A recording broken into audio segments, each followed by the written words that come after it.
Hello everyone, आप सभी का स्वागत है एनसीईआरटी सीरीज़ में। आज हम पढ़ेंगे क्लास 7th का चैप्टर 5 शासक और इमारतें। इस चैप्टर के अंदर हमें काफ़ी कुछ चीज़ों पर डिस्कस करना है और ये चैप्टर काफ़ी इम्पोर्टेंट भी है। काफ़ी सारी चीज़ें यहाँ पे आपको नोट करनी है। तो सबसे पहले यहाँ हमारे पास कुछ महत्वपूर्ण इमारतों के बारे में दिया गया है। पहले आप इस चित्र को देखिए। ये कुतुब मीनार के पहले छज्जे का चित्र है और यहाँ जो है इस छज्जे के नीचे कुछ अभिलेखों का निरूपण किया गया है। साथ ही यहाँ ये ज्यामितीय चित्र बनाए गए हैं। यहाँ देखेंगे आप तो कुछ अभिलेख वगैरह जो है वो लिखे गए हैं और साथ ही इस प्रकार के कुछ ज्यामितीय चित्र बनाए गए हैं इसके अंतर्गत। आइए शुरू करते हैं इस चैप्टर को परिचय के साथ। कुतुब मीनार के पहले छज्जे को चित्र 1 प्रदर्शित कर रहा है। यहाँ पर कुतुबुद्दीन ऐबक ने 1199 में इसका निर्माण करवाया था। तो आपको ध्यान रखना है कि कुतुब मीनार का निर्माण 1199 में कुतुबुद्दीन ऐबक के द्वारा करवाया गया था। छज्जे के नीचे छोटे मेहराब तथा ज्यामितीय रेखाओं द्वारा निरूपित नमूने को देखें। क्या आपको छज्जे के नीचे अभिलेखों की पट्टियाँ दिखाई दे रही हैं? मैंने अभी आपको अभिलेख बताया था। ये अभिलेख अरबी में है। गौर करें कि मीनार का बाहरी हिस्सा घुमावदार तथा कोणीय है।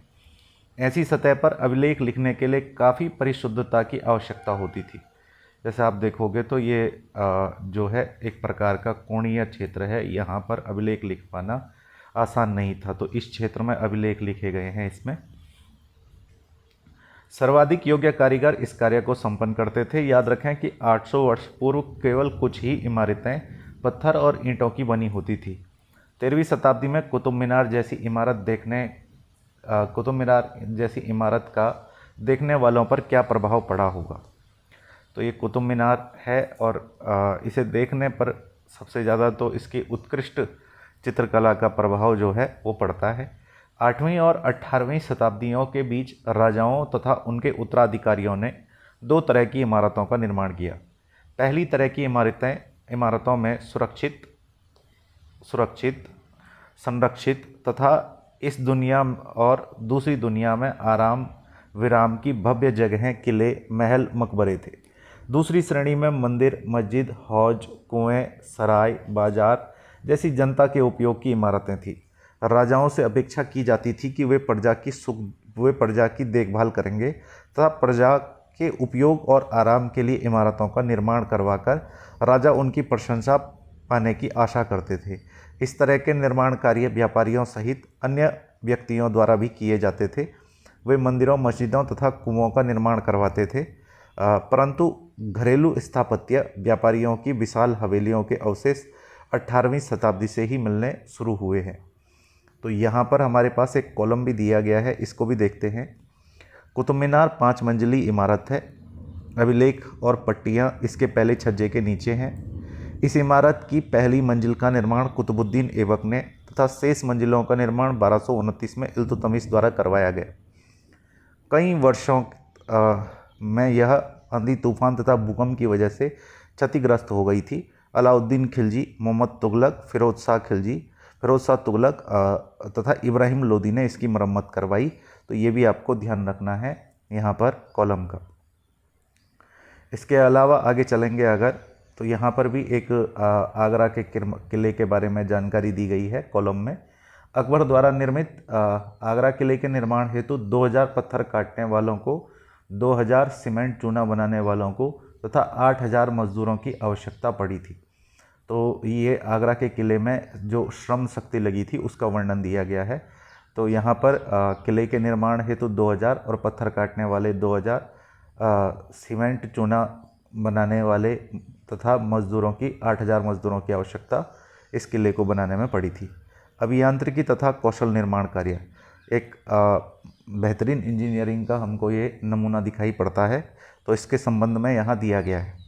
स्मारकों से हमें उनके निर्माण में प्रयुक्त शिल्प विज्ञान का भी पता चलता है। छत का ही उदाहरण ले लीजिए। हम 4 दीवारों के आर पार लकड़ी की सहतीरों अथवा एक पत्थर की पटिया रखकर छत बना सकते हैं, लेकिन यह कार्य उस समय करना बहुत कठिन हो जाता है जब हम एक विस्तृत अधिरचना, एक विशाल कक्ष का निर्माण करना चाहते हैं। इसके लिए अधिक परिष्कृत कौशल की ज़रूरत होती है। 7वीं और 10वीं शताब्दी के मध्य वास्तुकार भवनों में अधिक कमरे, दरवाजे, और खिड़कियां बनाने लगे। छत, दरवाजे, खिड़कियां अभी भी दो ऊर्ध्वाधर खंभों के आर पार एक अनुप्रस्थ सहतीर रखकर बनाए जाते थे। वास्तुकला की यह शैली अनुप्रस्थ टोडा निर्माण कहलाई जाती है। तो जो छत और दरवाजे हैं वो दो खंभों पर जो है एक अनुप्रस्थ सहतीर रखकर बनाए जाते थे, और इस प्रकार जो है आप देख रहे हो कि ये दो खंभों पर जो है एक अनुप्रस्थ सहतीर रखकर बनाया गया है। ये यहाँ पर चित्र के माध्यम से दिखाया गया है। ये जो प्रणाली होती है ये वास्तुकला की प्रणाली अनुप्रस्थ टोडा निर्माण प्रणाली कहलाती है। तो ये आपको ज़रूर नोट कर लेना है। 8वीं से 13वीं शताब्दी के बीच मंदिर, मस्जिद, मकबरों तथा सीढ़ीदार कुओं से जुड़े भवनों का निर्माण इसी शैली का प्रयोग हुआ है।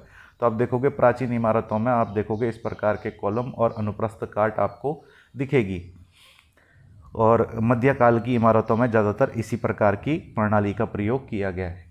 दिल्ली की कुव्वतुल इस्लाम मस्जिद का हिस्सा 12वीं सदी के उत्तरार्ध मेहराब के निर्माण में अनुप्रस्थ टोडा तकनीक का इस्तेमाल जो है वो यहाँ पर दिया गया है। कुव्वतुल इस्लाम मस्जिद में यहाँ पर प्रयोग किया गया है। इसके अलावा 11वीं शताब्दी के प्रारंभ में मंदिर निर्माण, अगर हम यहाँ पर देखेंगे तो शिव की स्तुति में बनाए गए कंदरिया महादेव मंदिर का निर्माण चंदेल राजवंश के राजा धंगदेव ने 999 में किया था। भैया आपको ध्यान रखना है, कंदरिया महादेव के मंदिर का निर्माण जो है वो चंदेल वंश के राजा धंगदेव ने 999 में किया था। मंदिर की योजना है एक अलंकृत द्वार, इसके प्रवेश भाग और मुख्य सभा भवन, महामंडप जहाँ नृत्य का आयोजन होता था तक पहुँच जाता था। प्रमुख देवता की मूर्ति मंदिर गर्भगृह में रखी जाती थी। धार्मिक अनुष्ठान इसी जगह संपन्न किए जाते थे। इसमें केवल राजा, उसका निकटतम परिवार तथा पुरोहित एकत्रित होते थे। खजुराहो समूह के में राजकीय मंदिर सम्मिलित थे जहां सामान्य जनमानस को जाने की अनुमति नहीं थी। ये मंदिर सुपरिष्कृत उत्कीर्ण मूर्तियों से अलंकृत हैं। तो आप देख सकते हैं इस प्रकार से ये मंदिर जो है बनाए गए हैं, और एक वास्तुकला का उत्कृष्ट उदाहरण यहाँ पर देखने को मिलता है। तो ये सभी चीज़ें आपको ज़रूर नोट कर लेनी है, ये काफ़ी इम्पोर्टेंट हमारे लिए। यहाँ पर हमारे लिए तंजावुर का राजराजेश्वर मंदिर का चित्र दिया गया है। तंजावुर के राजराजेश्वर शिखर को आप देखेंगे तो उस समय के मंदिरों में सबसे ऊंचा था। ये मध्यकाल के मंदिरों में सबसे ऊंचा था। इसका निर्माण कार्य आसान नहीं था क्योंकि उन दिनों क्रेन नहीं थी। शिखर के शीर्ष पर 90 टन का पत्थर ले जाना इतना भारी होता था कि उसे व्यक्ति अपने आप उठाकर नहीं ले जा सकते थे। इसलिए इस काम के लिए वास्तुकारों ने मंदिर के शीर्ष तक पहुंचने के लिए चढ़ाईदार रास्ता बनवाया। रोलरों द्वारा भारी पत्थरों को इस रास्ते से ऊपर ले जाया गया। इस काम के लिए 4 किलोमीटर से ज़्यादा लंबा पथ तैयार किया जाता था जिससे चढ़ाई बहुत खड़ी ना हो। मंदिर बन जाने के बाद इसे गिरा दिया गया, लेकिन उस क्षेत्र के लोगों ने मंदिर निर्माण के अनुभव को काफ़ी लंबे समय तक याद रखा। आज भी मंदिर के पास के एक गांव को चारुपल्लम कहा जाता है, जिसका शाब्दिक अर्थ है चढ़ाई रास्ते का गांव। तो ये भी आपको ध्यान रखना है। ये तंजावुर का राजराजेश्वर मंदिर, इस प्रकार से इस मंदिर को बनाया गया है। मध्यकाल में सबसे ऊंचा शिखर इसी मंदिर का है, और इसके शीर्ष पर जो है यहाँ पर कम से कम 90 टन का पत्थर जो है वो ले जाया गया है। 12वीं शताब्दी में दो प्रौद्योगिकी शैली परिवर्तन में दिखाई पड़ने लगी। दरवाजे और खिड़कियों के ऊपर अधिरचना का भार कभी कभी मेहराबों पर डाल दिया जाता था। यह वास्तुकला का चापाकार रूप था। इस प्रकार से अगर आप देखेंगे तो ये एक चापाकार रूप है वास्तुकला का, यहाँ पर दिखाया गया है। इसके अलावा दूसरी तकनीक निर्माण कार्य में चूना पत्थर सीमेंट का प्रयोग बढ़ गया था 12वीं शताब्दी में। यह उच्च श्रेणी के सीमेंट होती थी जिसमें पत्थर के टुकड़ों के मिलाने से कंक्रीट बनती थी। इसकी वजह से विशाल ढांचों का निर्माण सरलता से और तेज़ी से होने लगा। चित्र 6 पर नज़र डालिए।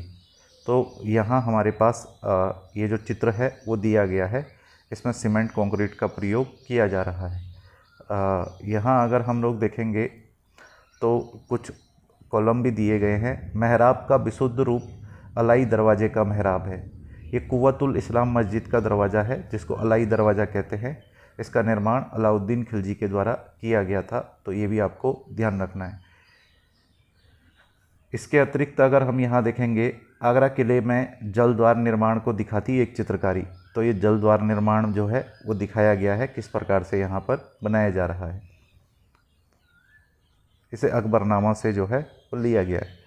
मंदिर, मस्जिदों और हौजों का निर्माण, यहाँ एक पॉइंट दिया गया है। मंदिर मस्जिदों का निर्माण बहुत सुंदर तरीके से किया जाता था क्योंकि वे उपासना के स्थल थे। वे अपने संरक्षक की शक्ति, धन, वैभव, भक्ति भाव का प्रदर्शन करते थे।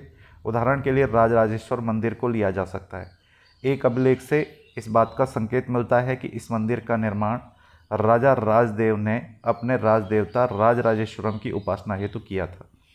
तो ये आप ध्यान रखेंगे कि इस मंदिर का निर्माण जो है वो यहाँ पर राजदेव ने अपने इष्ट देवता राजराजेश्वरम की उपासना के लिए इस मंदिर का निर्माण किया था।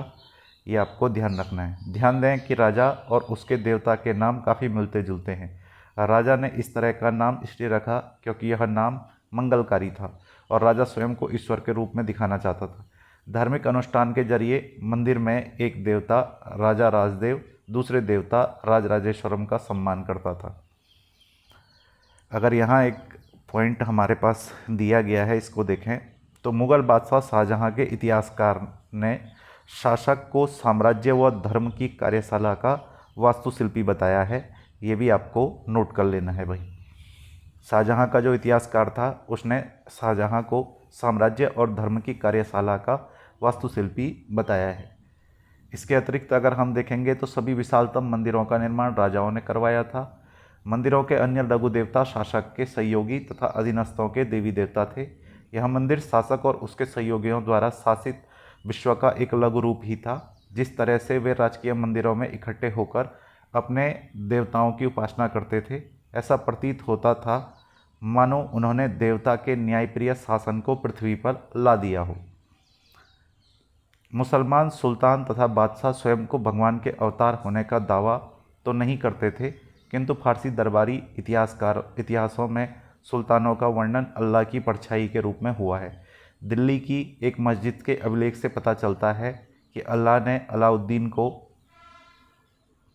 शासक इसलिए चुना क्योंकि उसमें अतीत के महान विधिकर्ताओं मूसा और सुलेमान की विशेषताएं मौजूद थी।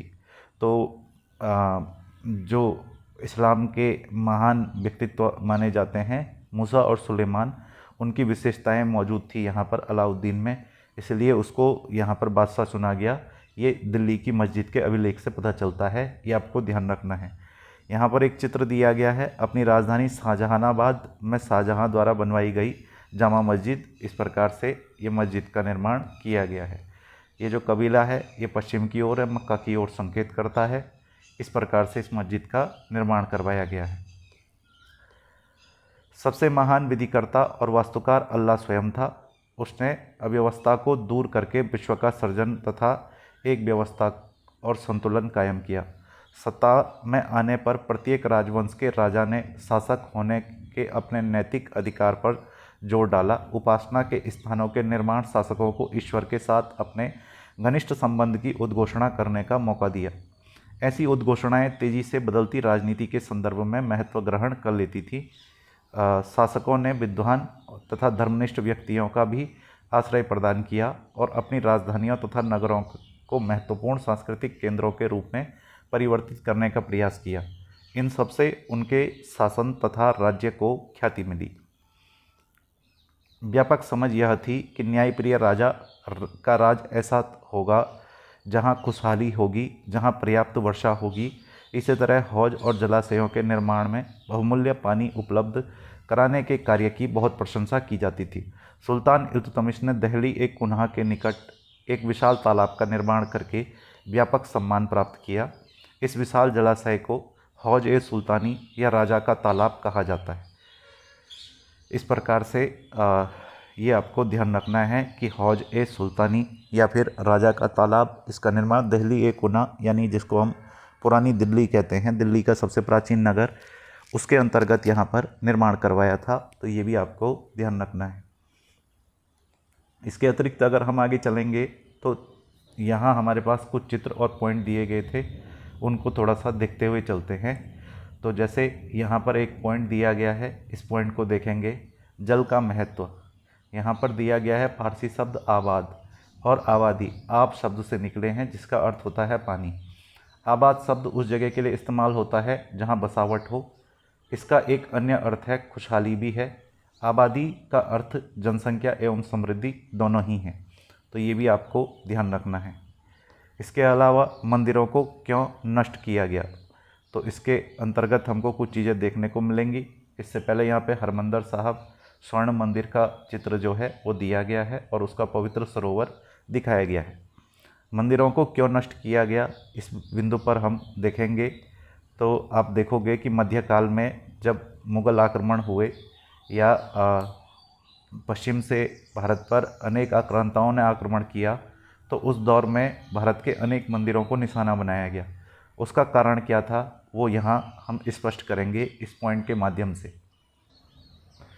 राजा मंदिरों का निर्माण अपनी शक्ति, धन संपदा और ईश्वर के प्रति निष्ठा के प्रदर्शन हेतु करते थे। ऐसे में यह बात आश्चर्यजनक नहीं लगती कि जब उन्होंने एक दूसरे राज्यों पर आक्रमण किया तो उन्हें प्रायः ऐसी इमारतों पर निशाना साधा।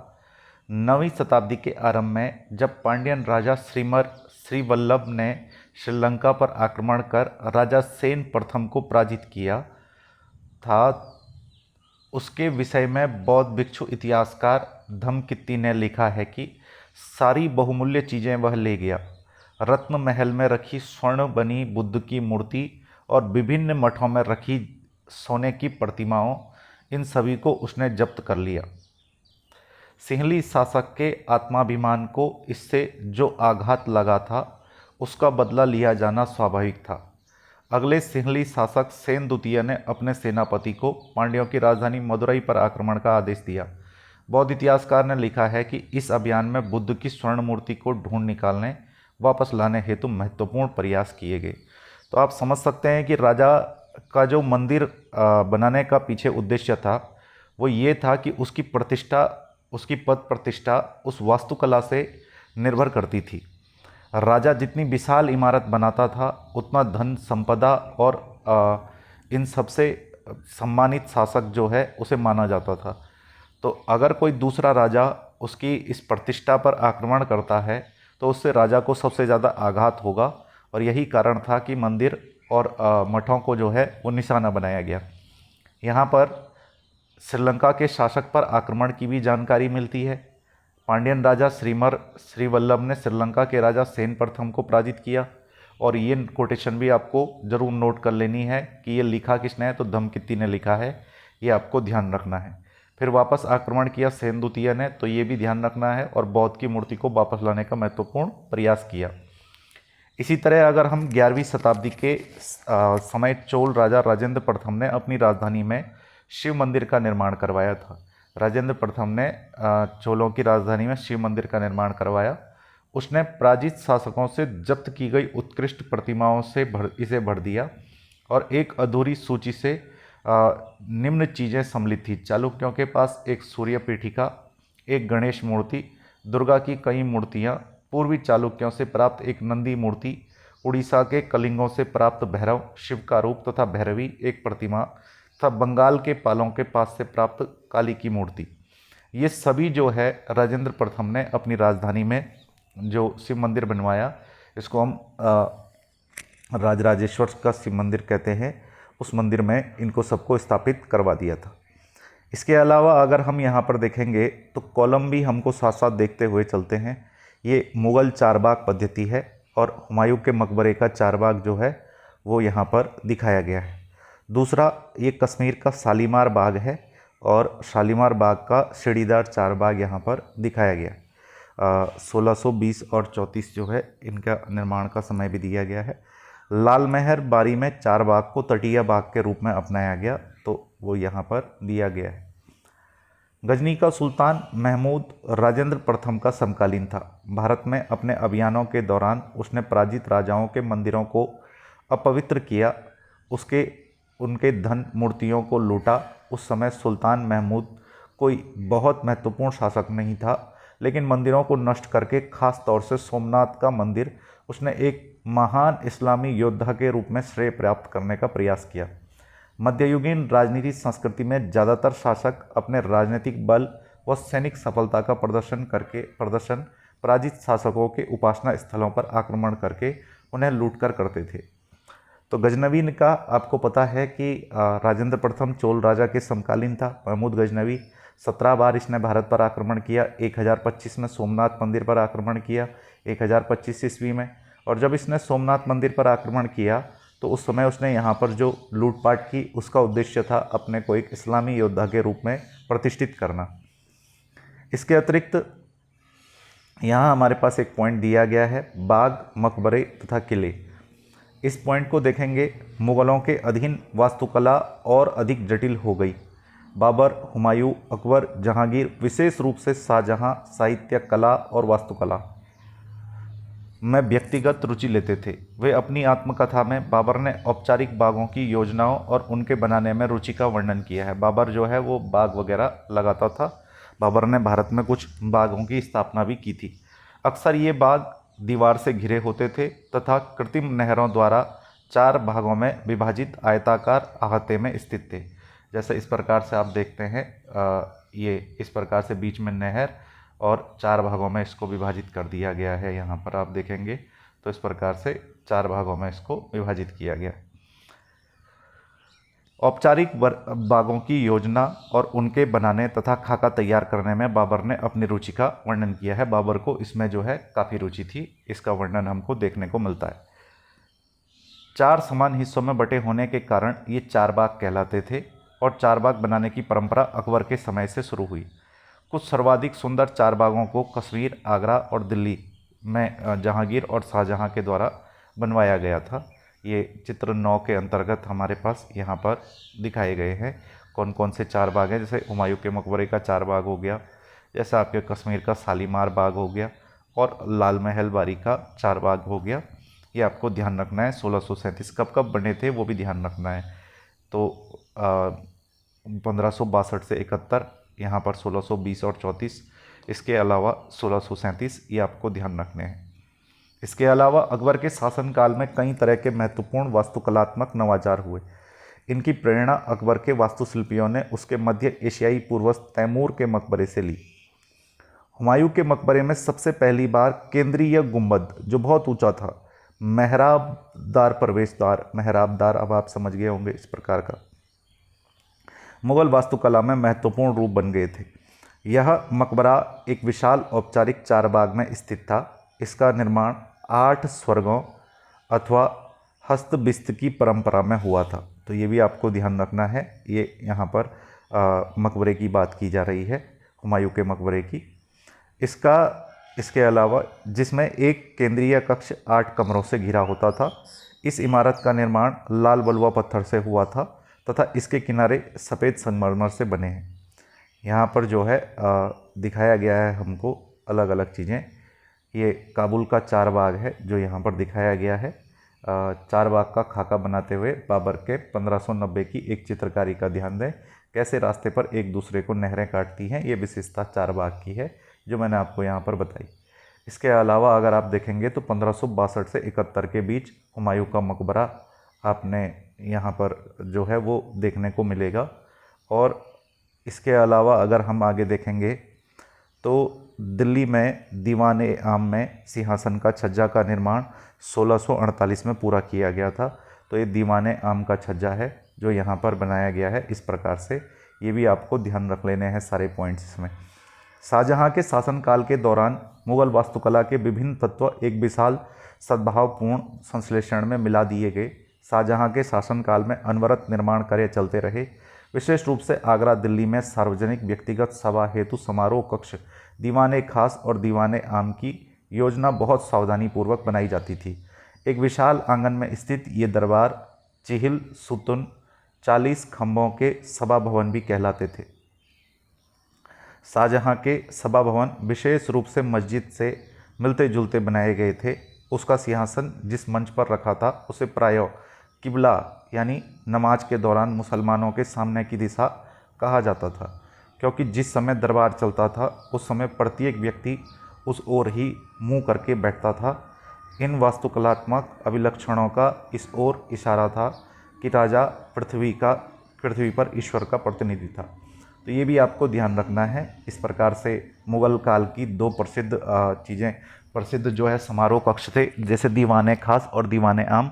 दीवाने खास मतलब खास लोगों के लिए था जहाँ पर विशिष्ट जो है मीटिंग वगैरह हुआ करती थी, सम्मेलन वगैरह हुआ करते थे, और आम लोगों के लिए दीवाने आम इमारत थी। ये जो है विशाल आंगन में स्थित थे। ये दरबार चिहिल सुतन या 40 खंभों के सभा भवन भी कहलाते थे। ये भी आपको ध्यान रखना है।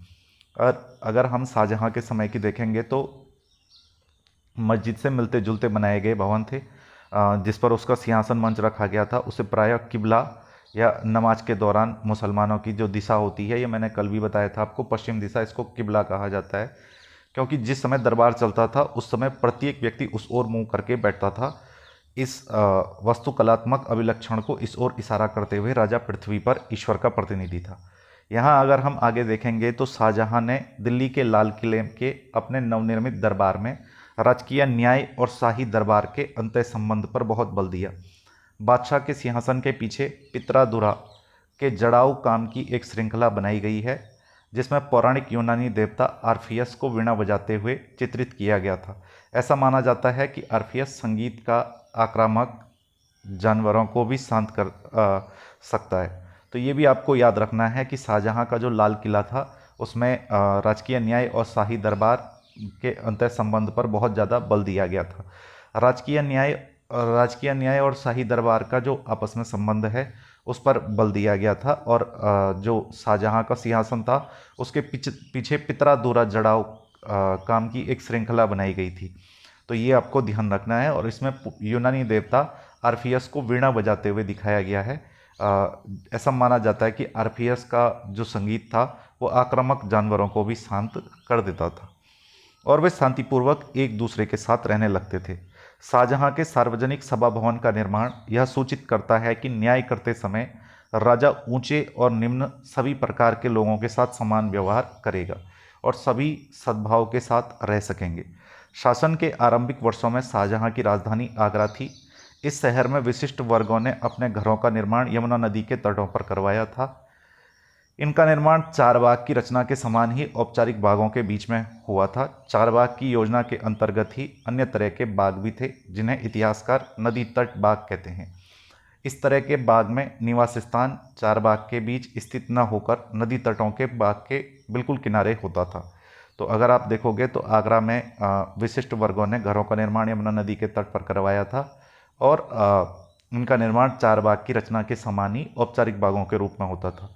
तो चार बाग की योजना के अंतर्गत ही अन्य तरह के बाग थे, जिन्हें नदी तट बाग भी कहा जाता है। ये भी आपको ध्यान रखना है। आगे चलेंगे तो शाहजहाँ ने अपने शासन की भव्यतम वास्तुकला की उपलब्धि ताजमहल के नक्शे में नदी तट बाग की योजना अपनाई थी। वही ताजमहल में नदी तट बाग की योजना अपनाई गई थी, ये आपको ध्यान रखना है। यहाँ सफ़ेद संगमरमर का मकबरा नदी तट के एक चबूतरे पर बाग इसके दक्षिण में बनाया गया था। नदी पर सभी अभिजातों की पहुंच पर नियंत्रण हेतु शाहजहाँ ने इस वास्तुकलात्मक रूप को विकसित किया। दिल्ली के शाहजहानाबाद में उसने जो नया शहर निर्मित करवाया उसमें शाही महल नदी पर स्थित था। केवल विशिष्ट कृपा प्राप्त अभिजातों जैसे उसके बड़े बेटे दारा सिकों को ही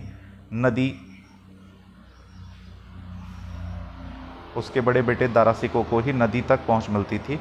अन्य सभी को अपने घरों का निर्माण यमुना नदी से दूर शहर में करवाना पड़ता था। तो ये हमको यहाँ पर ध्यान रखना है भाई। यहाँ हमारे पास ताजमहल का चित्र दिया गया है, जिसका निर्माण 1643 में पूरा हुआ। आगरा का ताजमहल ये यहाँ पर दिखाया गया है। इसके अलावा एक नक्शे से आगरा नदी तट के तटबाग शहर का पुनर्कल्पित दृश्य है। ध्यान दें कि कैसे यमुना के दोनों तटों पर अभिजातों के बाग महल स्थित थे। तो यमुना के दोनों तट पर जो है वो अभिजातों के बाग महल वगैरह स्थित थे। ये आपको दिखाई दे रहा होगा। यहाँ पर ताजमहल बाईं ओर है। चित्र 15 में दिल्ली के शाहजहानाबाद की योजना की तुलना में आगरा की योजना से करें। यहाँ आप एक अलग जो है नक्शा देख पा रहे होंगे। तो ये यमुना नदी है। यमुना नदी के दूसरी तरफ दूर की तरफ जो है वो यहाँ पर शाहजहानाबाद का एक नक्शा दिखाया गया है। बादशाह का निवास स्थान कहाँ है? शहर काफ़ी घना लगता है, तो इसमें जो है बादशाह का निवास स्थान वगैरह भी दिया गया है। ये आपको इस चित्र के माध्यम से देख लेना है। तो यहाँ से अगर हम चलेंगे तो ये शाहजहानाबाद का नक्शा है, जिसको शाहजहां के द्वारा बसाया गया था, ये आपको ध्यान रखना है। आगे चलेंगे, क्षेत्र व साम्राज्य। 8वीं से 18वीं शताब्दियों के बीच जब निर्माण संबंधी गतिविधियों में बढ़ोतरी हुई तो विभिन्न क्षेत्रों के बीच विचारों का भी पर्याप्त आदान प्रदान हुआ। एक क्षेत्र की परंपराएं दूसरे क्षेत्र द्वारा अपनाई गई। उदाहरण के लिए विजयनगर के राजाओं की गजशालाओं पर बीजापुर और गोलकुंडा के आसपास की सल्तनतों की वास्तुकलात्मक शैली का प्रभाव पड़ा था। तो अगर आप देखेंगे तो विजयनगर के राजाओं ने जो गजशाला बनाई थी, यानी हाथियों के रहने का जो स्थान बनाया था, उसका जो प्रभाव है वो आसपास की सल्तनतों पर भी वास्तुकला का प्रभाव पड़ा था और उन्होंने भी कुछ उसी प्रकार की आकृति को बनाया। मथुरा के पास में वृंदावन में बने मंदिरों की वास्तुकलात्मक शैली फतेहपुर सीकरी के मुगल महलों से मिलती जुलती थी। विशाल साम्राज्यों के निर्माण ने विभिन्न क्षेत्रों को उनके शासन के अधीन ला दिया।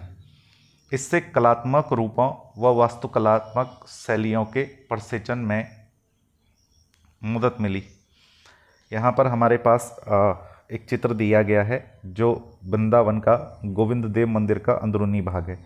आप देखेंगे इसमें किस प्रकार की नक्काशी की गई है। ये 1590 में इस मंदिर का निर्माण लाल बलुआ पत्थर से हुआ है। 2 परिच्छेदी मेहराबों का पर ध्यान दें। यहाँ पर आपको इस प्रकार के मेहराब वगैरह जो है वो दिखाई देंगे। अगर हम देखेंगे तो जिनसे इसकी ऊंची भीतरी छत का निर्माण किया गया। तो इस प्रकार जो है इनसे इसकी ऊंची भीतरी छत का निर्माण किया गया।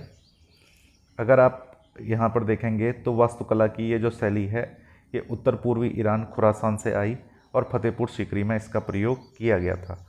तो आप देखेंगे कि आसपास के क्षेत्रों में ये जो शैली है वो धीरे धीरे सभी क्षेत्रों में फैलती गई और इस दौरान जितनी भी इमारतें या मंदिर बनाए गए वो इस शैली में बनाए गए थे।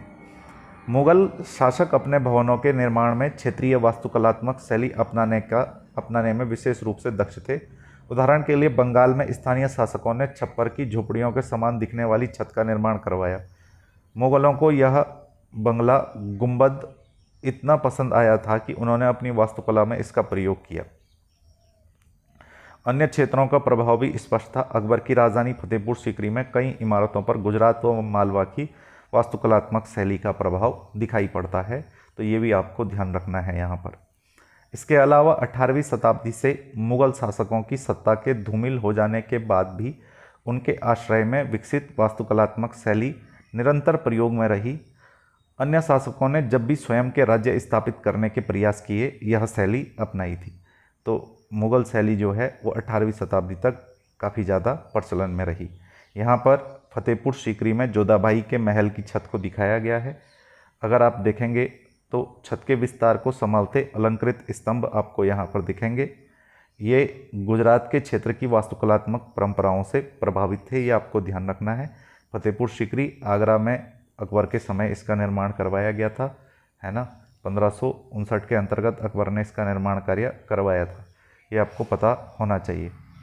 इसके अलावा आसमान छूते छत 12वीं शताब्दी में फ्रांस में आरंभिक भवनों की तुलना में अधिक ऊंचे हल्के चर्चों के निर्माण का प्रयास शुरू किया। वास्तुकला की यह शैली गोथिक नाम से जानी जाती है। जैसा आप देखोगे तो इस प्रकार की शैली जो है वो गोथिक शैली के नाम से जानी जाती है।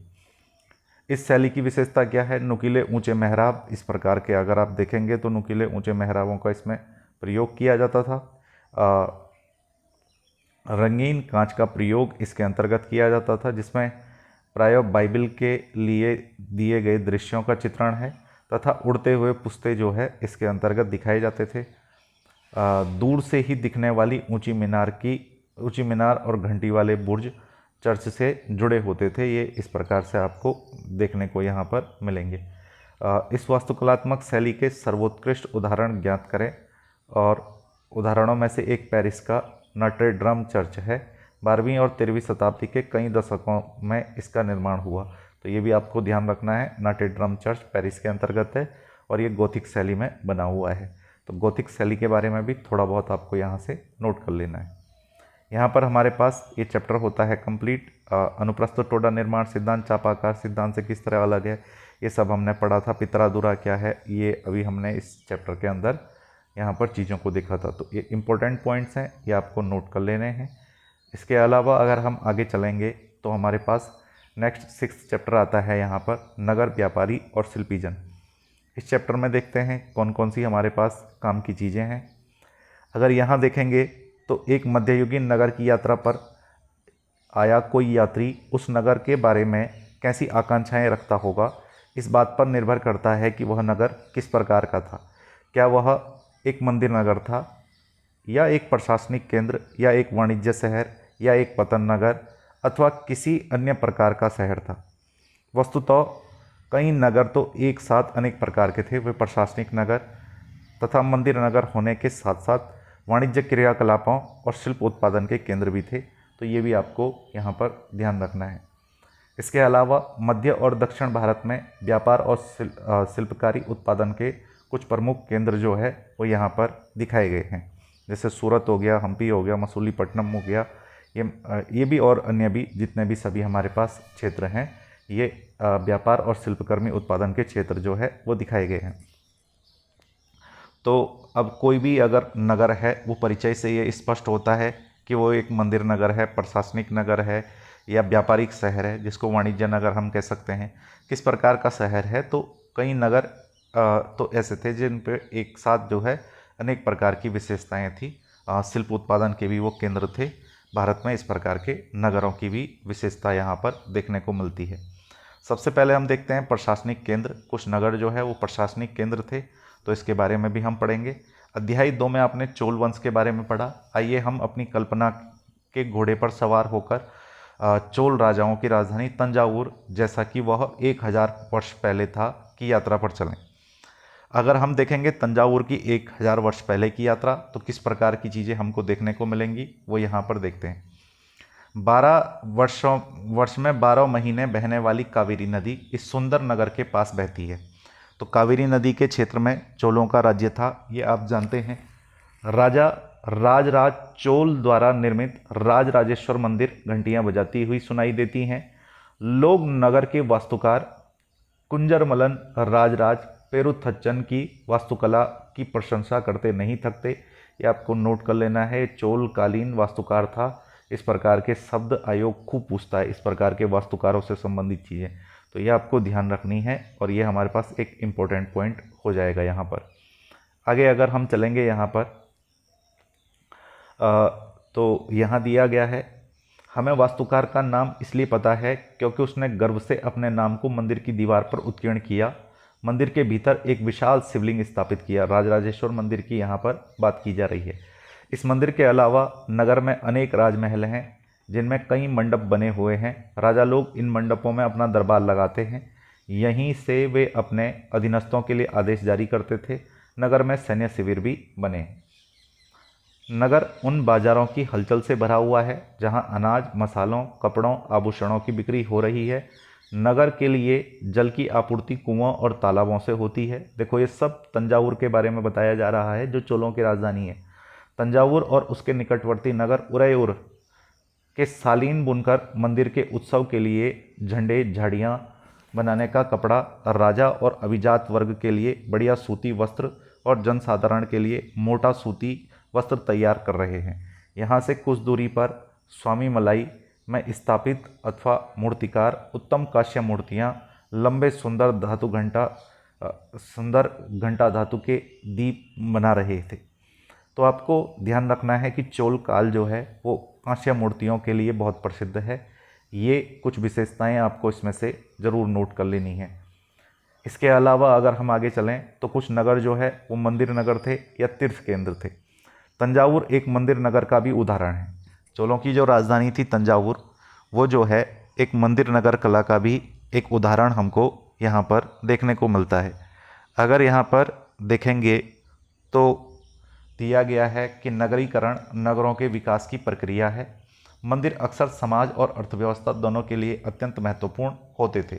शासक विभिन्न देवी देवताओं के प्रति अपना भक्तिभाव दर्शाने के लिए मंदिर बनाते थे। वे मंदिरों को भूमि एवं धन अनुदान देते थे, जिनकी आय से धार्मिक अनुष्ठान विधि विधान से संपन्न किए जाते थे। तीर्थयात्रियों तथा पुरोहित पंडितों को भोजन कराया जाता था। पर्वोत्सव मनाए जाते थे। मंदिर के दर्शनार्थी भी दान दक्षिणा दिया करते थे। ये इस प्रकार से मंदिर नगरों की विशेषता है। यहाँ पर एक तकनीक हमारे पास दिया गया है जिसको कांसा घंटा धातु और लुप्तमोम तकनीक जो है नाम दिया गया है। कांसा एक मिश्रित धातु होती है। तांबे में टीन को मिलाने से जो है वो कांसा बनता है। घंटा धातु में रांगे यानी टीन का अनुपात किसी भी अन्य किस्म के कांसे से अधिक होता है। यह घंटे जैसी ध्वनि उत्पन्न करती है। तो अगर हमको घंटे जैसी धातु के लिए कोई कांसे का घंटी वगैरह बनानी है तो उसके लिए जो टिन का अनुपात है वो तांबे में ज़्यादा करना पड़ेगा। फिर यहाँ पर घंटी जैसी ध्वनि जो है वो उत्पन्न होगी। चोलकालीन कांस्य मूर्तियों में लुप्त मोम तकनीक से बनाई जाती थी। ये आपको ध्यान रखनी है कि चोल काल में जो कांस्य मूर्तियाँ बनाई गई वो लुप्त मोम तकनीक से बनाई गई। पूछेगा कौन सी तकनीक से बनाई गई, तो ये लुप्त मोम तकनीक से बनाई गई, ये आपको ध्यान रखनी है। इसे चिकनी मिट्टी से पूरी तरह लीपकर सूखने के लिए छोड़ दिया जाता था। जब वह पूरी तरह सूख जाती थी तो उसे गर्म किया जाता था और उस मिट्टी के आवरण में एक छोटा सा छेद बनाकर उस छेद के रास्ते सारा पिघला हुआ मोम बाहर निकाल दिया जाता था। फिर चिकनी मिट्टी के खाली सांचे में उसी छेद के रास्ते पिघली हुई धातु भर दी जाती थी। जब वह धातु ठंडी होकर ठोस हो जाती थी तो चिकनी मिट्टी के आवरण को सावधानीपूर्वक हटा दिया जाता था और उसमें से निकली प्रतिमा को साफ करके चमका दिया जाता था। अगर मैं यहाँ पर इस विधि को समझाने का प्रयास करूँ तो ये बिल्कुल वैसी विधि है जैसा आप आजकल कई सारी वीडियोस वगैरह में भी देखते होंगे। तो सोशल मीडिया पर या कहीं ना कहीं आपने ऐसी वीडियोस ज़रूर देखी होंगी जिसमें लोहा वगैरह को पिघला करके रेत के किसी सांचे में डाल दिया जाता है और जब वो ठोस हो जाता है तो बिल्कुल उसी का आकार ले लेता है। इसी प्रकार से इन मूर्तियों को बनाया गया था। इसको हम लुप्त मोम तकनीक कहते हैं। ध्यान रखेंगे, लुप्त मोम तकनीक जो है वो एक विशेष तकनीक है। चोल काल में इसका प्रयोग कांसे की मूर्तियों को बनाने के लिए किया जाता था। यहाँ चित्र एक जो है इसमें कांस्य मूर्ति जिसमें कृष्णा को नाग राक्षस कालिया को काबू करते दिखाया गया है, ये यहाँ पर हमारे पास मूर्ति दी गई है। मंदिर के कर्ता धर्ता मंदिर के धन को व्यापार एवं साहूकारी में लगाते थे। समय के साथ साथ बड़ी संख्या में पुरोहित, पुजारी, कामगार, शिल्पी, व्यापारी आदि मंदिर और उसके दर्शनार्थियों एवं तीर्थयात्रियों की आवश्यकताओं को पूरा करने के लिए मंदिर के आसपास बसते गए। इस प्रकार मंदिर नगरों का विकास हुआ। इस रीति में मंदिरों के चारों ओर अनेक नगरों का आविर्भाव हुआ, जैसे मध्य प्रदेश में भिल्लस्वामी, भिलसा या विदिशा और गुजरात में सोमनाथ। कुछ अन्य महत्वपूर्ण मंदिर नगर तमिलनाडु के कांचीपुरम, मदुरै और आंध्र प्रदेश में तिरुपति हैं। तो ये आपको ध्यान रखना है कौन कौन से यहाँ पर हमारे पास स्थानों का वर्णन दिया गया है। मध्य प्रदेश का भिल्लस्वामी जिसको विदिशा कहा जाता है, गुजरात का सोमनाथ, तमिलनाडु का कांचीपुरम, मदुरै और आंध्र प्रदेश का तिरुपति, ये मंदिर नगरों के उदाहरण हैं, आपको ध्यान रखने हैं। तीर्थस्थल भी धीरे धीरे नगरों के रूप में विकसित हो गए। वृंदावन उत्तर प्रदेश, तिरुवन्नमलाई तमिलनाडु ऐसे नगरों के उदाहरण हैं जो धीरे धीरे जो है तीर्थस्थलों के रूप में विकसित हो गए। अजमेर राजस्थान 12वीं शताब्दी में चौहान राजाओं की राजधानी था, आगे चलकर मुगल शासन का सूबा बन गया। यह नगर धार्मिक सह अस्तित्व का एक महत्वपूर्ण उदाहरण प्रस्तुत करता है। यहाँ सूफी संत ख्वाजा मोइनुद्दीन चिश्ती जो आए थे हमारे पास, ख्वाजा मोइनुद्दीन चिश्ती साहब सूफी संत, उनकी यहाँ पर दरगाह है। यहाँ 12वीं शताब्दी में बस गए थे। उनके दर्शनार्थी एवं श्रद्धालु सभी पंथ मतों के हुआ करते थे। अजमेर के पास ही पुष्कर सरोवर है जहाँ प्राचीन काल से ही तीर्थयात्री आते रहते हैं। तो पुष्कर झील जो है वो अजमेर के पास है। यहाँ प्राचीन समय से ही तीर्थयात्री आते रहते थे। साथ ही आपको पता होना चाहिए कि अजमेर में खानखाती दरगाह है ख्वाजा मोइनुद्दीन चिश्ती साहब की, ये भी आपको पता हो। इसके अलावा अगर आगे चलें तो छोटे नगरों का संजाल, यहाँ से अगर हम देखते हुए चलें कि इसमें क्या क्या चीज़ें दी गई हैं। 8वीं शताब्दी से ही उपमहाद्वीप में छोटे छोटे नगरों का संजाल सा बिछने लगा। संभवतः उनका प्रादुर्भाव बड़े बड़े गांवों से हुआ था। उनमें से आमतौर पर एक मंडपिका, जिसे बाद में मंडी कहा जाने लगा, होती थी, जहां आसपास के गांव वाले अपनी उपज बेचने के लिए लाते थे। उनमें ऐसी गलियां थी जहां दुकानें एवं बाजार थे, जिन्हें हट बाद में हाट कहा जाने लगा था। इसके अलावा विभिन्न प्रकार के कारीगर, शिल्पियों, कुम्हार, तेलियों, शक्कर बनाने वालों, ताड़ी बनाने वालों, सुनार, लोहारों, पत्थर तोड़ने वालों आदि के लिए अलग अलग बाजार होते थे। कुछ तो व्यापारी नगर में स्थायी रूप से बसकर कारोबार करते थे, जबकि कुछ व्यापारी नगर नगर घूमकर कारोबार करते थे। आसपास और दूर दराज के व्यापारी इन नगरों में स्थानीय उपज को खरीदने और दूरवर्ती स्थानों के उत्पाद जैसे घोड़े, नमक, कपूर, केसर, पान, सुपारी और काली मिर्च मसाले बेचने के लिए आते थे। तो ये आपको ध्यान रखना है, छोटे नगरों की विशेषता थी। यहाँ हमारे पास एक चित्र जो है वो दिखाया गया है। आमतौर पर इस चित्र के संदर्भ में हमारे पास ये जो चित्र है ये नगर बाजार का एक चित्र है, ये आपको ध्यान रखना है। इसके अतिरिक्त अगर हम आगे चलेंगे तो आमतौर पर कोई सामंत यानी परवर्ती काल का जमींदार इन नगरों या इनके आसपास किलेबंदी कर महल बना लेता था। ऐसे सामंत व्यापारियों, शिल्पियों तथा उनके व्यापार की वस्तुओं पर कर लगाते थे। कभी कभी इन करों का संग्रहण अधिकार उन स्थानीय मंदिरों को प्रदान कर देते थे, जिनका निर्माण स्वयं उनके द्वारा धनाढ्य व्यापारियों द्वारा किया गया होता था। ऐसे अधिकारों का उल्लेख अभिलेखों में किया गया है, जो आज भी पाए जाते हैं। यहाँ पर लकड़ी पर नक्काशी करता हुआ एक कारीगर ये दिखाया गया है। बाजारों पर कर यह राजस्थान से प्राप्त 10वीं शताब्दी के अभिलेख का सारांश है, जिसमें वे शुल्क दिए गए हैं जो मंदिर प्राधिकारियों द्वारा वस्तु के रूप में वसूल किए जा सकते थे। शक्कर, गुड़, रंग, धागा, रुई, नारियल, नमक, सुपारी, मक्खन, तिल के तेल, कपड़े पर कर लगाए जाते थे। इसके अलावा व्यापारियों पर धातु की चीज़ें बेचने वालों, अश्वकों, तेल, पशुचारे और अनाज के बोरों पर भी लगाए जाते थे। यहाँ पर हमारे पास कुछ करों का सूची दी गई है। ये राजस्थान से प्राप्त अभिलेख से हमको जानकारी मिलती है। बड़े और छोटे व्यापारी, इसके अंतर्गत हम देखेंगे व्यापारी कई प्रकार के हुआ करते थे। उनमें बंजारे लोग भी शामिल थे। कई व्यापारी, विशेष रूप से घोड़ों के व्यापारी, अपने संघ बनाते थे, जिनमें एक मुखिया होता था और वह मुखिया उनकी ओर से घोड़े खरीदने के इच्छुक योद्धाओं से बातचीत करता था। क्योंकि व्यापारियों को अनेक राज्यों और जंगलों से होकर गुजरना पड़ता था, इसलिए वो आमतौर पर काफिले बनाकर एक साथ यात्रा करते थे और अपने हितों की रक्षा के लिए व्यापार संघ, गिल्ड बनाते थे। दक्षिण भारत में 8वीं शताब्दी और परवर्ती काल में अनेक ऐसे संघ थे। उनमें सबसे प्रसिद्ध मणिग्रामम और नाना देशी थे। ये ध्यान रखना है आपको, कि दक्षिण भारत के इम्पोर्टेंट पॉइंट हो जाएगा, ज़रूर आपको नोट करना है। दक्षिण भारत के व्यापार संघ मणिग्रामम और नाना देशी ये व्यापार संघ थे। ये व्यापार संघ प्रायद्वीपीय भारत के भीतर दक्षिण पूर्व एशिया, चीन के साथ साथ दूर दूर तक व्यापार करते थे। इसके अलावा अगर हम देखेंगे तो चेट्टियार और मारवाड़ी, ओसवाल जैसे समुदाय भी थे, जो आगे चलकर देश के प्रधान व्यापारी समूह बन गए। इनका भी आपको नाम ध्यान रखना है। गुजराती व्यापारी, हिंदू बनिया, मुसलमान बोहरा दोनों समुदाय शामिल थे। इनके अंतर्गत जो है चेट्टियार, मारवाड़ी और ओसवाल में ये सभी लोग शामिल थे। वे दूर दूर तक लाल सागर के बंदरगाह, फारस की खाड़ी, पूर्वी अफ्रीका, दक्षिण पूर्वी एशिया, चीन से व्यापार करते थे। पतनों में कपड़े, मसाले बेचते थे और बदले में अफ्रीका से सोना, हाथी के दांत, दक्षिण पूर्व एशिया, चीन से मसाले, टिन, मिट्टी के नीले बर्तन, चांदी वगैरह लाते थे। तो यहाँ पर ये व्यापार से संबंधित कुछ समूह दिए गए हैं, व्यापार संघ के बारे में दिया गया है।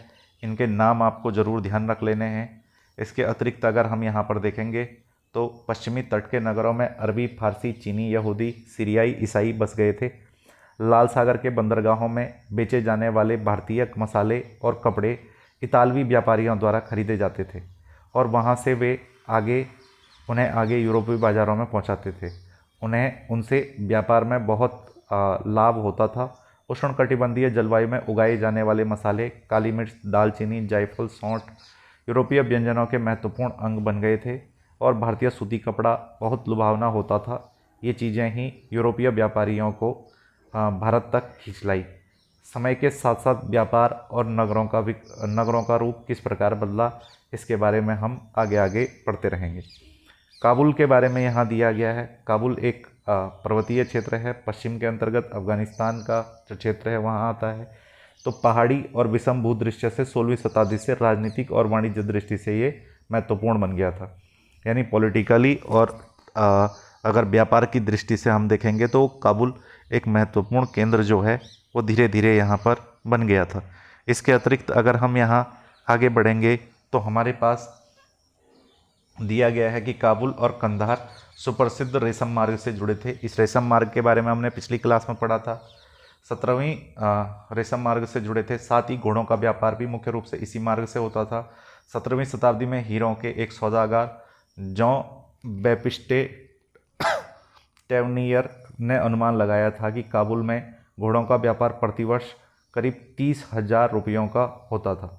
तो उस दौरान के अनुसार ये काफ़ी बड़ी राशि थी, ये आपको ध्यान रखना है, जो उन दिनों एक बड़ी भारी भरकम राशि समझी जाती थी। काबुल से मेवे, खजूर, गलीचे, रेशमी कपड़े, ताजे फल ऊँटों पर लाद कर लाए जाते थे और उपमहाद्वीप तथा अन्य भागों में बेचे जाते थे। इनके अलावा गुलाम भी बिक्री के लिए लाए जाते थे, तो ये आपको ध्यान रखना है। इसके अलावा नगर शिल्प जो है, शिल्प नगर जो है, उनके उदाहरण हमारे पास यहाँ पर दिया गया है। तो शिल्प नगर के अंतर्गत देखते हैं क्या क्या चीज़ें हमारे पास यहाँ पर आएंगी। बीदर के शिल्पकार तांबे तथा चांदी में जड़ाई के काम के लिए इतने अधिक प्रसिद्ध थे कि इस शिल्प का नाम बीदरी पड़ गया। ध्यान रखना है कि बीदर जो है दक्षिण भारत का एक नगर है जो तांबे, चांदी और जड़ाई के काम के लिए बहुत अधिक प्रसिद्ध थे। तो तांबे, चांदी और जड़ाई का जो काम होता था उसको हम लोग जो है बीदर के नाम पर बिदरी कहते हैं। पांचाल अर्थात विश्वकर्मा समुदाय में, जिसमें सुनार, केसर, कसेरे, लोहार, राजमिस्त्री और बढ़ई आदि शामिल थे, मंदिरों के निर्माण के लिए आवश्यक थे। इसके अलावा राजमहलों, बड़े भवनों, तालाबों, जलाशयों के निर्माण में अपनी महत्वपूर्ण भूमिका अदा करते थे। इसी प्रकार सलियार या कैकलोर जैसे बुनकर भी समृद्धशाली समुदाय बन गए थे। तो ये जो नाम दे रहा है आपको जगह जगह पर, ये नाम आपको ज़रूर ध्यान रखना है। जैसे आप यहाँ पर देखोगे तो सलियार हो गया, जैसे कैकलोर हो गया, ये बुनकर भी समृद्धशाली समुदाय जो है वे बन गए थे और मंदिरों को भी भारी दान दक्षिणा दिया करते थे। वस्त्र निर्माण से संबंधित कुछ अन्य कार्य जैसे कपास को साफ करना, काटना, रंगना भी स्वतंत्र व्यवसाय बन गए थे, जिनकी विशेषज्ञता की आवश्यकता होती थी। तो ये आपको इम्पोर्टेंट पॉइंट नोट कर लेना है। यहाँ हमारे पास शॉल की बॉर्डर जो है वो दिखाई गई है। इस पर आप देखेंगे सुंदर जो है वो कला का उदाहरण हमको देखने को मिलता है। यहाँ पीतल का, मोमबत्ती का काला आवरण जो है वो दिखाया गया है हमको। इसके अलावा शहरों के बदलते हुए भाग्य, कई शताब्दियों में लंबे समय में अहमदनगर, गुजरात जैसे कुछ नगर बड़े व्यापारिक केंद्रों के रूप में विकसित हो गए, लेकिन तंजावुर जैसे कुछ अन्य नगर की अपेक्षा विस्तार और महत्व की दृष्टि से सिकुड़ गए। इसी काल में पश्चिम बंगाल में भागीरथी के तट पर स्थित मुर्शिदाबाद रेशमी वस्त्रों का प्रमुख केंद्र बनकर उभरा। 1704 में बंगाल की राजधानी भी बन गया, लेकिन इस शताब्दी के दौरान उसका सितारा डूब गया, क्योंकि वहाँ के बुनकर इंग्लैंड की मिलों से आए सस्ते कपड़े के साथ साथ प्रतियोगिता में न टिक सके। तो ये ध्यान रखना है आपको कि रेशमी वस्त्र के लिए काफ़ी प्रसिद्ध था बंगाल, लेकिन इंग्लैंड से जो सस्ते वस्त्र आए उनके कारण बंगाल का जो रेशमी वस्त्र उद्योग था वो पूरी तरह डूब गया। हम्पी, मसूलीपट्टनम, सूरत। तो हम्पी, मसूलीपट्टनम दक्षिण में, सूरत आपका गुजरात में। इसके कुछ वास्तुकला के उदाहरण दिए गए हैं। हम्पी की वास्तुकला का सौंदर्य, हम्पी के अहाते की टूटी हुई दीवार से बुर्ज का दृश्य। तो ये हम्पी की अहाते की टूटी हुई दीवार है, इससे एक बुर्ज का दृश्य जो है वो दिखाई पड़ता है। हम्पी नगर कृष्णा और तुंगभद्रा नदियों की घाटी में स्थित है। यह नगर 1336 में विजयनगर साम्राज्य का केंद्र स्थल था। हम्पी के निकट शानदार खंडरों से पता चलता है कि उस शहर की किलेबंदी उच्च कोटि की थी। किले की दीवारों के निर्माण में कहीं भी गारे चूने जैसे किसी भी जोड़ने वाले मसाले का प्रयोग नहीं किया गया था और शिलाखंडों को आपस में फंसाकर गूंथा गया था। तो ये आपको ध्यान रखना है हम्पी के बारे में। इसके अलावा एक पुर्तगाली यात्री डोमिंगो पेज ने 16वीं शताब्दी में हम्पी नगर का वर्णन इस प्रकार किया। डोमिंगो जो है, डोमिंगो पेज, डोमिंगो पायस जिसको हम कहते हैं, वो पुर्तगाली यात्री था, विजयनगर साम्राज्य आया था, ये हमने पढ़ा भी है। गोवा से आने वाले लोग जिस परिवेश द्वार से गुजरते हैं उस द्वार के भीतर राजा एक अत्यंत सुदृढ़ प्राचीरबद्ध नगर बसा है जो दीवारों और बुर्जों से सुरक्षित है। ये दीवारें अन्य नगरों की दीवारों जैसी नहीं है, बल्कि बहुत मजबूत राजगिरी का ऐसा नमूना है जो अन्य भागों में बहुत कम देखने को मिलेगा। उसके भीतरी रीति रिवाज बनाए गए भवनों की अत्यंत सुंदर कतारें हैं जिनकी छत सपाट और चपटी हैं। हम्पी की वास्तुकला विशिष्ट प्रकार की थी। वहाँ के शाही भवनों में भव्य मेहराब और गुंबद थे। वहाँ स्तंभ कई विशाल कक्ष में थे जिनमें मूर्तियों को रखने के लिए अलग आले बने हुए थे। वहाँ सुनियोजित बाग बगीचे भी थे जिनमें कमल टोडों की आकृति वाले मूर्तिकला के नमूने हैं। 15वीं-16वीं शताब्दियों के अपने समृद्धि काल में हम्पी कई वाणिज्य सांस्कृतिक गतिविधियों का गुंजायमान रहता था।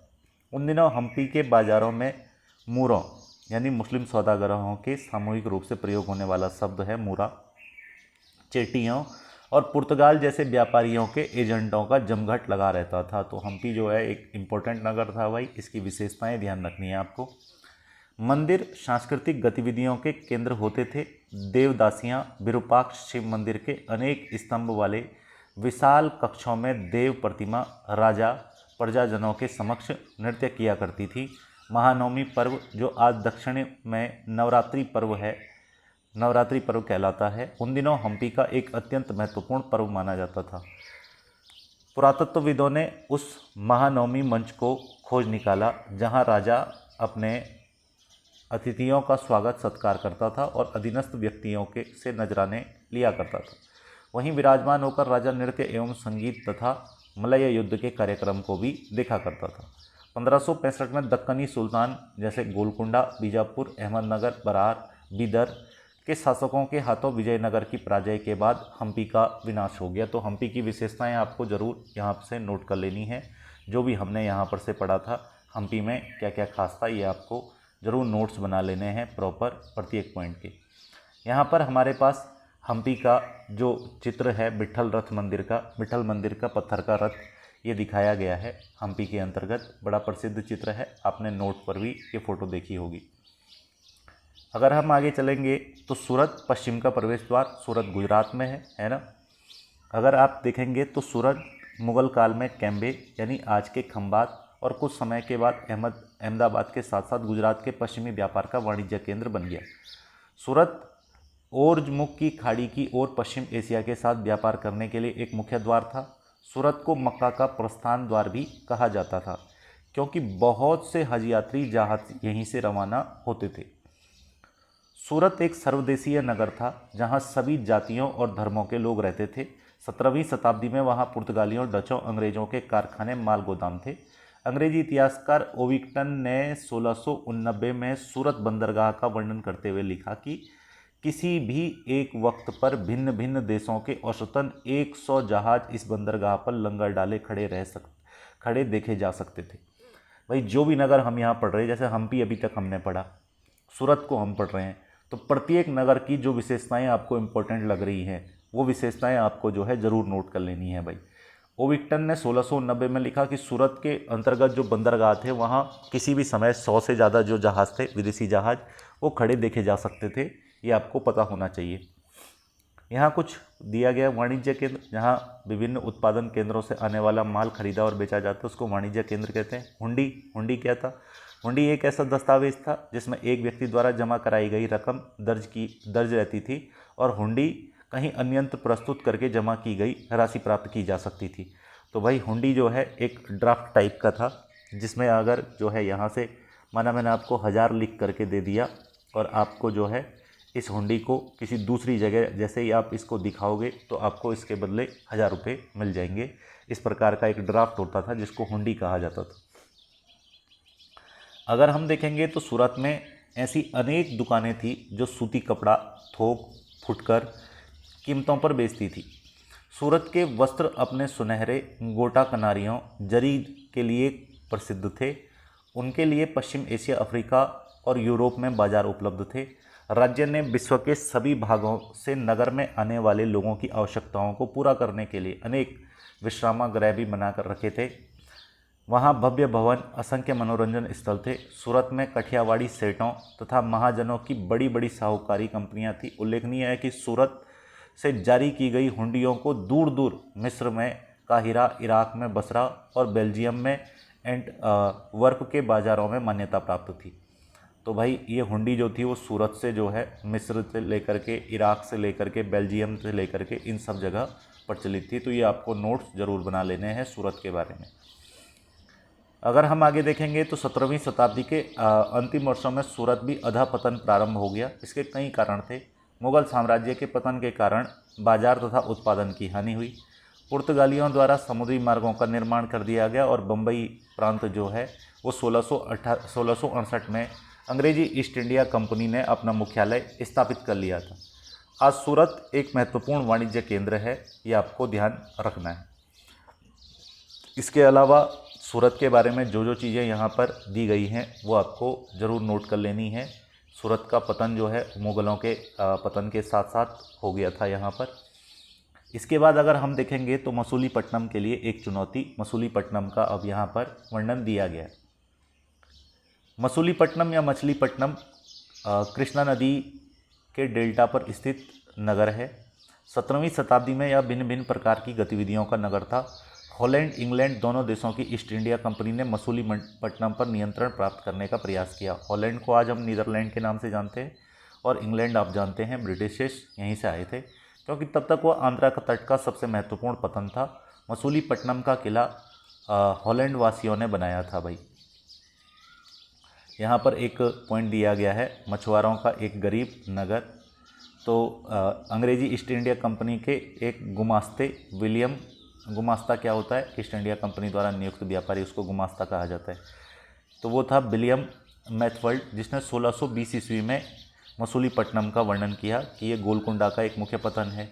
यहाँ परम पूज्य ईस्ट इंडिया कंपनी अपना एजेंट रखती है। यह एक छोटा नगर है पर घना बसा हुआ है, किसी चार दीवारी और ख़राब तरीके से बना हुआ न ही यह अच्छी जगह स्थित है। इसके जल स्रोत भी खारे पानी के हैं। पहले यह एक गरीब मछुआरा नगर था। आगे चलकर जहाज़ों ने लंगर डालने की सुविधा हो गई, जिससे व्यापारी लोग यहाँ रहने लगे। क्योंकि हमारे हॉलैंड के निवासी यहाँ इस तट पर आते जाते रहते थे, यह उनके लिए निवास की व्यवस्था करता है।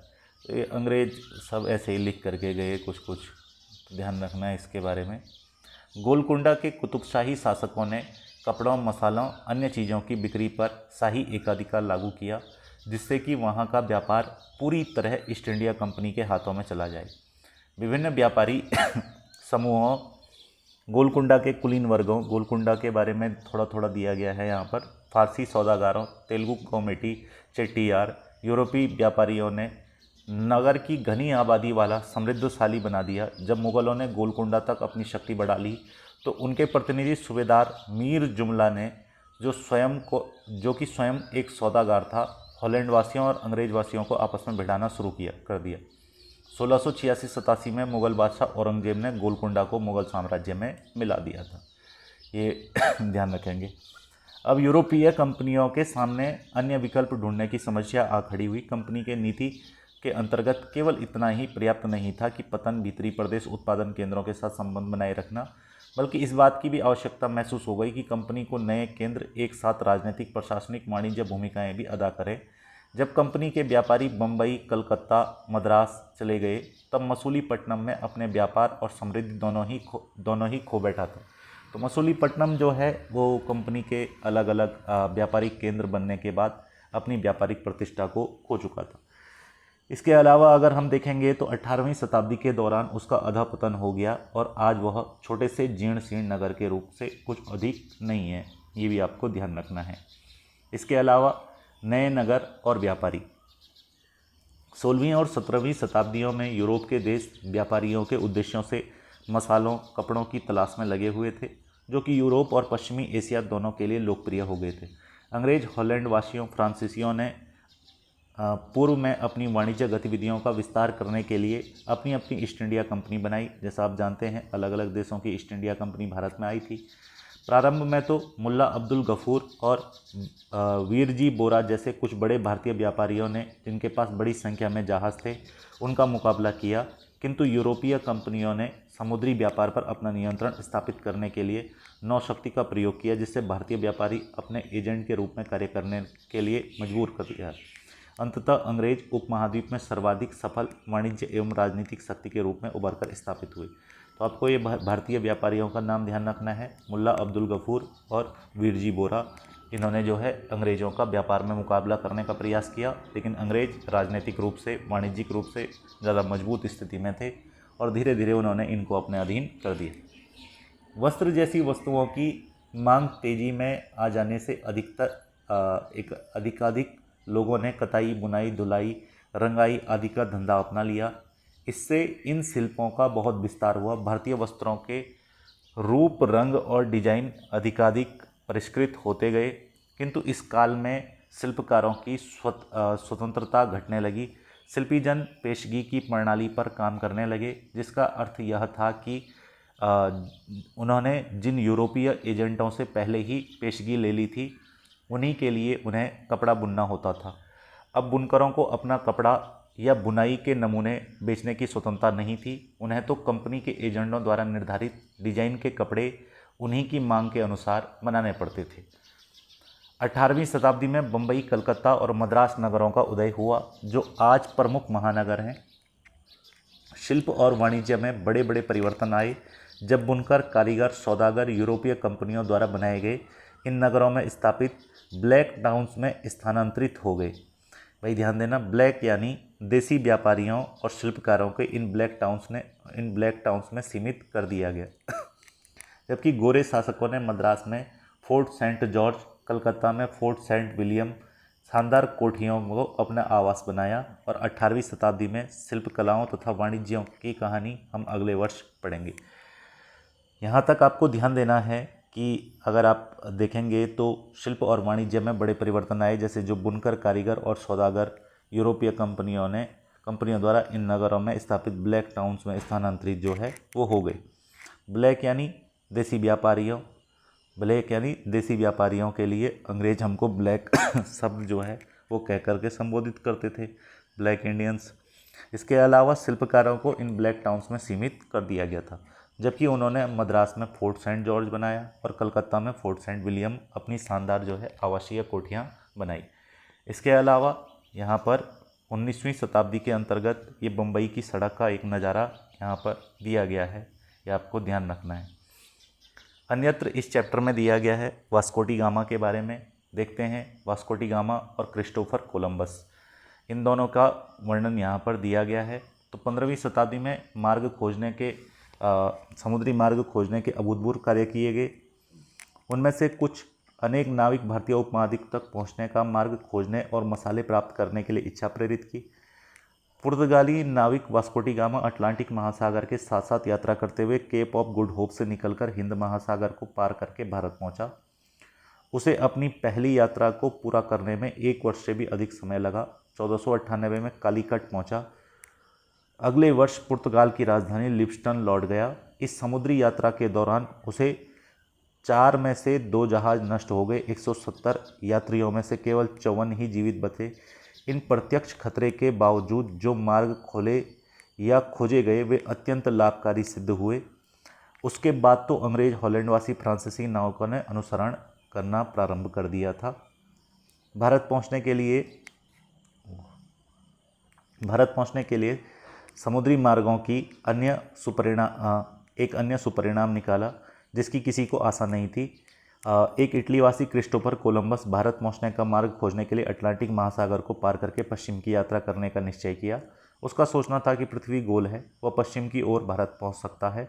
1492 में वेस्ट इंडीज़ तक पहुंचा। वेस्ट इंडीज़ का नाम इसी भ्रांति के कारण पड़ा हुआ है कि ये इंडिया का ही पार्ट है, इसलिए नाम वेस्ट इंडीज़ पड़ गया। इसके पीछे स्पेन और पुर्तगाल के नाविक और विजेता भी वहां आते रहे। उन्होंने मध्य और दक्षिणी अमेरिका के बड़े भागों को अपने कब्जे में लिया और अक्सर उन प्रदेशों की पहल वाली बस्तियों को नष्ट किया। आप जानते हैं क्रिस्टोफर कोलंबस निकला था, ये इटली का निवासी था, लेकिन कोलंबस पश्चिम की यात्रा पर निकल गया था। उसको लगता था दुनिया गोल है, भारत जो है वो यूरोप से पूरब में है, तो पूरब की ओर जाओ या पश्चिम की ओर जाओ। भाई जब दुनिया गोल है तो एक जगह में कहीं ना कहीं आकर के तो मिलेंगे ही, इसलिए ये पश्चिम की ओर निकल गया। और इस चक्कर में अमेरिका की खोज हो गई। अमेरिका के पास ही वेस्ट इंडीज़ द्वीप समूह है, इसलिए उसका नाम वेस्ट इंडीज़ पड़ा है, ये आप ध्यान रखेंगे। यहाँ कुछ क्वेश्चन दिए गए हैं, इनको आप ज़रूर जो है भरेंगे भाई।